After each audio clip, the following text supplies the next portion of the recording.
and someone just texted this in on our Xfinity mobile text line. You know who you are. Thank you so much for texting us. But he said, hey, if Aiyuk got targeted as much as CeeDee Lamb, then his numbers would be even better than CeeDee Lamb. Okay, so, I mean, I fail to see why that's ever relevant when we do that. Why would we, first of all, if your sentence starts with an if, you don't know that to be true. Exactly. It's a hypothetical. Second of all, if you'd like the 49ers to be a worse team, go right ahead. Like, is that Brandon's point?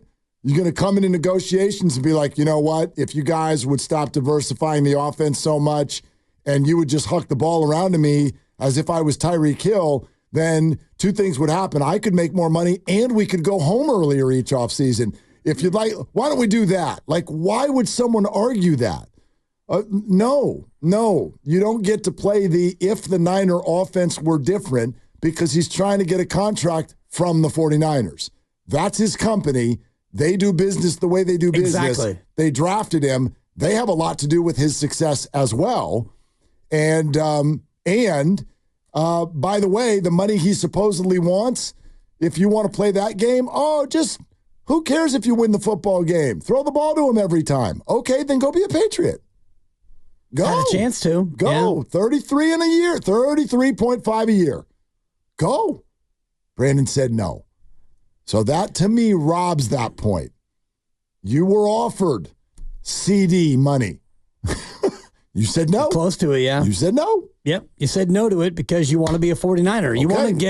You want to have your cake and you want to eat it too. There you go. Is the old expression, and it makes sense, and that's what Brandon wants. And so he wants to be a Niner, but he wants to get as much as he can, and they've done a lot to enable that very belief because they haven't signed him and they haven't drawn a line in the sand. And so they've played along with his trade request, and they had trades in place, and then he said no to those trades, and then they've negotiated with him and their numbers come up. So they've done a lot to make him feel more empowered than they definitely had to.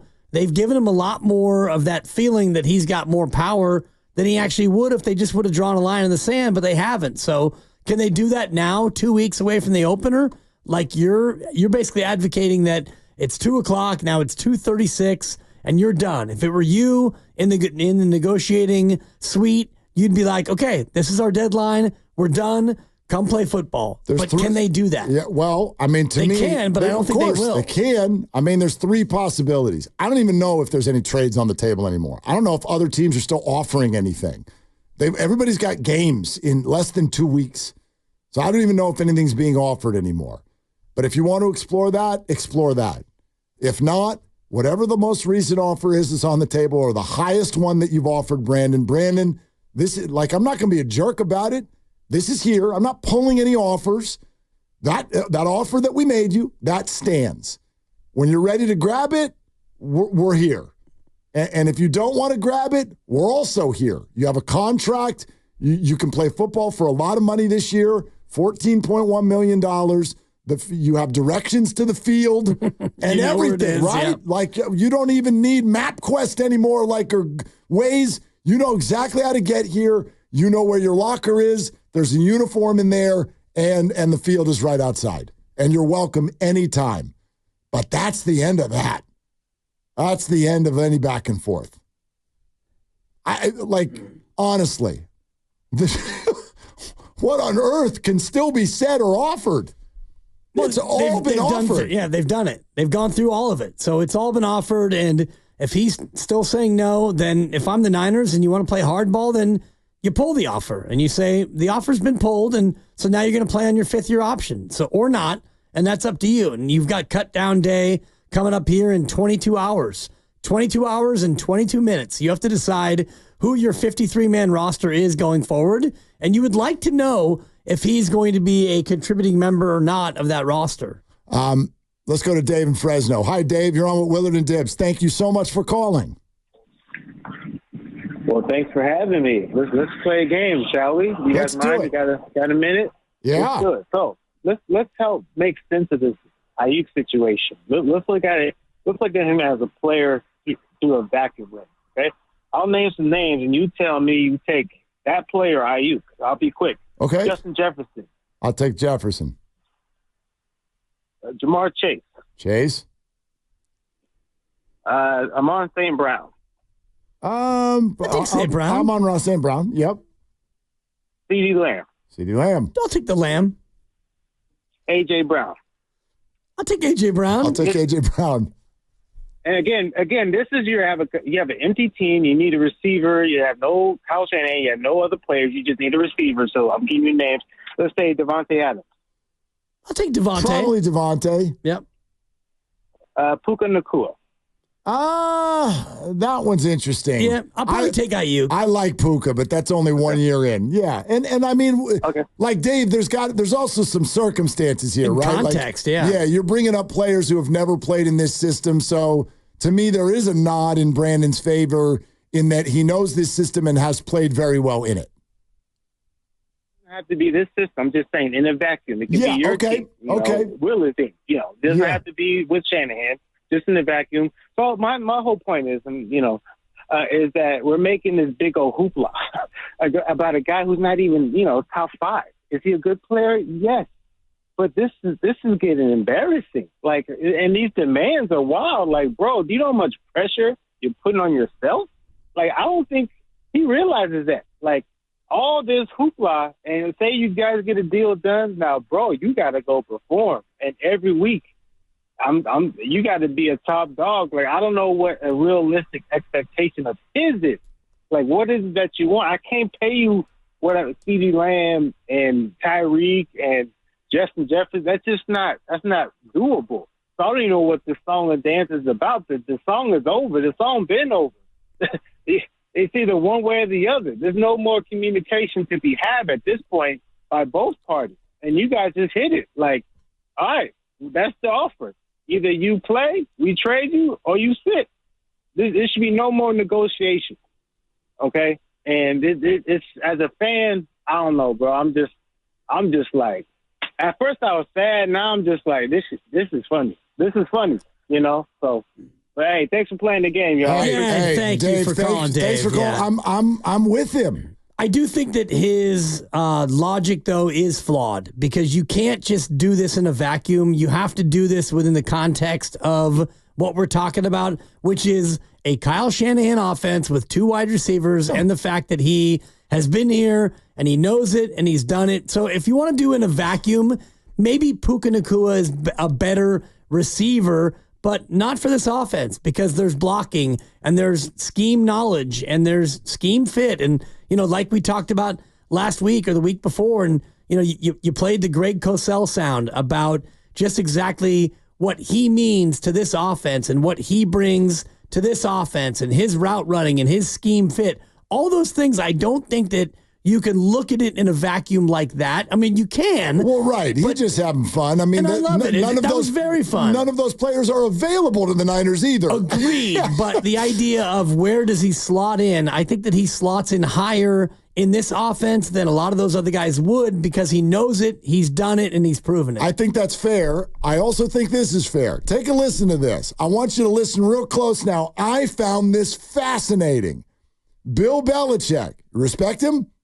He's all right. Okay.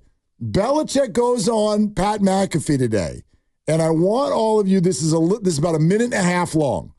Listen to what he says about this entire idea of the goalposts of a contract moving when a player at the same position in another town gets a big contract.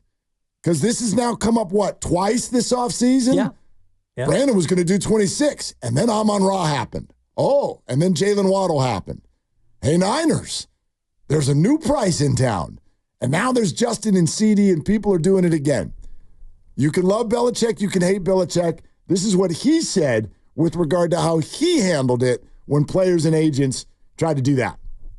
Hey, so whenever these deals happen around the league, when a deal happens and your general manager, your guy that's trying to figure out you see these deals happening, you go, what are they? Why is that what we're paying people now? Because it immediately affects your deals, right? Whenever that type of stuff happens somewhere else, those become the comps. That becomes a conversation. So then that becomes, your headache for every single negotiation. So you're looking around whatever website, whether it's Pro Football Talk or ESPN, or getting text messages. You see a deal get announced and you go, whoa, that's what and then you immediately see 10 headaches on your team. I got 10 guys better than that guy. That's going to, is that real? Is that like the reality of the business whenever you're in one of those positions? I personally don't look at it that way, but I think, the players do. And I think it certainly comes up in the conversation. My conversation to the players would always be, look, we can do what we can do. I can't control what another team paid somebody else or didn't pay somebody else. That's really out of my control. The only thing I can tell you is here's what we can do. And I would try to structure the contracts on the team I was coaching so that they were consistent. So you couldn't come into me and say, well,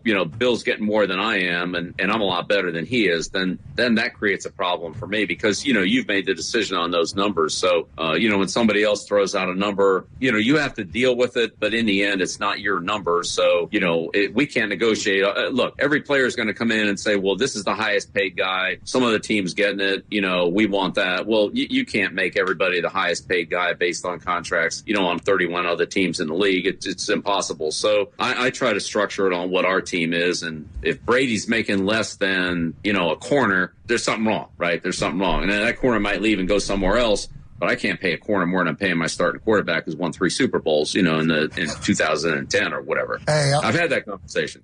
I've had that conversation. Yeah. Has anybody stopped to think about that? Everyone's going, Waddle, Amon-Ra, and Jefferson, and CeeDee, and Tyreek, and A.J. Brown. Everyone's doing all that. Anyone stop and think about Debo? Anyone?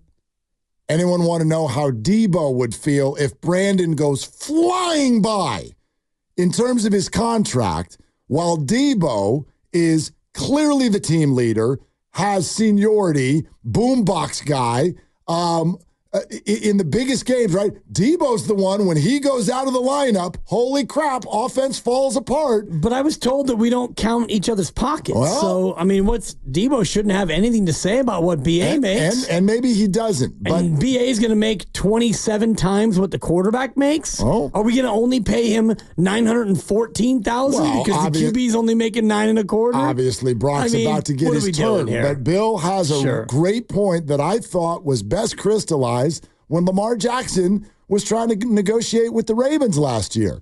And it was very clear to me why that thing hit a pause. It hit a stop because Lamar was like, oh, did y'all see what Deshaun Watson got in Cleveland? Exactly. And the Ravens are absolutely correct to be like, Lamar, if Cleveland wants to be idiotic, we've got to let them be idiotic.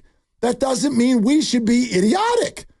It's not about, that was one contract. This is about the market, and this is 7 contracts. But I also think that the market is kind of idiotic. Like, Kyle Shanahan has every right to zig when others zag.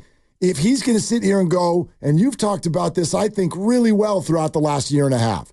We're a run-first team. Exactly. We're built on Christian McCaffrey and the Swiss Army knife of Deebo Samuel, and we are not going to react to the Dallas Cowboys, who are over here playing who gets the most attention every year, as opposed to trying to win football games. We're not going to the Dolphins are paying Tyreek and Jalen Waddle and have their quarterback on podcasts talking about how their big goal last year was to get Tyreek 2,000. How about being, good? Yeah. How about trying to win playoff games? I agree with you in terms of the ideology and the principle of it, but my question back would be, then why have you engaged in this hamster wheel of trade requests and up the offer? And if they really are offering $29 million and he's stuck on 30, then what are we doing? No, it's a good question. It's one thing to say, look, you want $27 million. We don't want to pay you. We're going to look to trade you in April before the draft, and we don't get an offer that we like. Okay, you know what? We're not doing this. We're not doing 27. We're not doing 25. We're doing 14.1. We're doing you play football. Well, we'll see you in August. Look, the leverage. But they didn't do that. The leverage he has, if you have to go find it, because we've done this all off season, he is very good, and the timing suggests that the Niners don't want to mess with this year. But they have. I've long had questions about, all right, do you really want 5 more years of Brandon Aiyuk at $30 million when you just drafted 2 receivers, including one of them in the first round? your behavior does seem to run up against itself sometimes. Like if you love Debo and you draft 2 receivers, is a long-term extension for Brandon the right thing? Maybe it is. Maybe you're going to cut Debo after the year. I have no idea. But the whole thing, the drafting of 2 receivers and then going up to 30 for Brandon, doesn't that feel sometimes like it's bouncing off of each other? It makes no sense to me. It makes no sense. So I don't know. I'm with you. I don't know. We go back to April and we talked about Brandon or Debo, not Brandon and Debo, although you can do Brandon and Debo until Brock gets paid, and then it becomes a little bit more difficult. But for me, it was always about Brandon or Debo, and then we all watched the receiver doc, and we all realized, man, this is the boombox guy, and they've never said anything negative about Debo, so maybe it was Debo all along, yet you're still pursuing Brandon, even though Brandon was open to a trade, and you had offers out there that you were ready to accept, but Brandon wouldn't accept a deal, so what are we doing? It's a miscalculation sensation is what it is. Agreed completely. I don't know how many times I know where I'm coming from today. There's no question in my mind how this is going to resonate with y'all, that it's all like I'm just over here with my team-friendly take. I don't know how many different times I need to say this offseason that the Niners have really messed this up. And you've always been pro-player in all this. You've never been anti-player, and you're still not anti-player now. I think all you're saying is if you're the Niners, it's time to cut bait. Either fish or cut bait is the old expression. And this one, to me, is different because we happen to know all of the different options that were presented to Brandon. When people go, well, why aren't you mad at Trent? Because it's totally silent, and I don't even really, I don't know what it's about. He chirped up over the weekend. Well, a little bit. Yep. I know he sent a report to Jeremy Fowler that, he might sit out week 1 if you don't get this figured out. I have no worries about it getting figured out. I have none. Does he want $10,000 more dollars? Does he want 3? I don't know what it's about. Plus, I don't even know if the Niners have offered him anything. But through the way that this one has played out, we happen to at least think that we know that the Patriots were offered, the Steelers were offered, the Browns were offered, the Commanders might have been offered, the Niners were offered, then the Niners were offered for more, and then the Niners were offered for more. And he said no to all of it. All of it. So what do I... Dude. Yeah. I don't know what's left. What's left? What's left is for him to just come play football for 14.1 or not. And that's why I think that tomorrow is really where the deadline sits. The roster deadline's at 1 o'clock tomorrow. We're 22 hours and 9 minutes away from the roster needing to be finalized, at least in the short term. So could they put him on the PUP list with this mysterious back injury? Could they trade him? Can they find a way to extend him before then? There's a long way to go between now and tomorrow at 1 o'clock, but something's got to give, because if you don't think that he wants to come in and play football for you right away, you need to have receivers on your team who want to come and catch the football. Right. And again, and I do believe this, and you can feel the opposite if you want. And I try to say this repeatedly without making it sound dismissive to Brandon. There's no question in my mind that in terms of what's available, who is the best receiver opposite Deebo Samuel on the planet right now, it's obviously Brandon Aiyuk. But the Niners are bigger than Aiyuk. The Niners are more important to Aiyuk than Aiyuk is to the Niners. It's my opinion.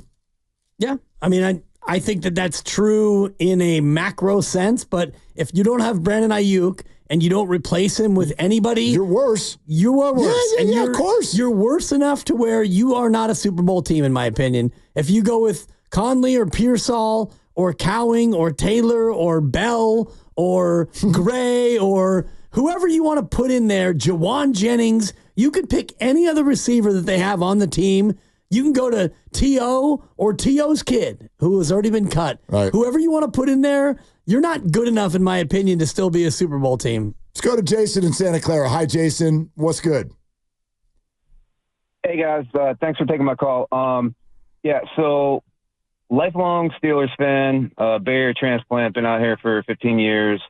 So I listen to you guys. I listen to, the morning, at work, and then driving home. So I appreciate everything you guys do. Love you.